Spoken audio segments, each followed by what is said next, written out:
bueno es querer comunicarte con alguien que tú amas, pero de allá para acá no hay nada, no hay sonido. It is so difficult when you're trying to communicate with someone, but there's no sound coming out from them. Transmite silencio. It transmits silence. Y el que transmite el sonido del silencio también va a cosechar el sonido del silencio. And the one that sends the sound of silence will also get the sound of silence. Recuerdo un tiempo atrás viendo un documental de un actor bien conocido. I was watching a documentary about a well-known actor, Andrés García era el actor. Andrés Garcia.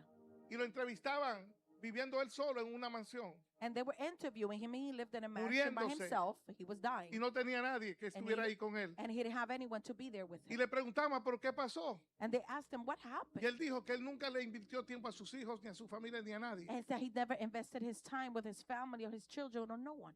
Demostró el sonido del silencio con sus acciones. He demonstrated the sound of silence with his Y actions. ahora estaba cosechando el sonido del And silencio que now he was transmitió reaping that solo en una casa. by himself in a home. ¿De qué le valió? So why was it worth it?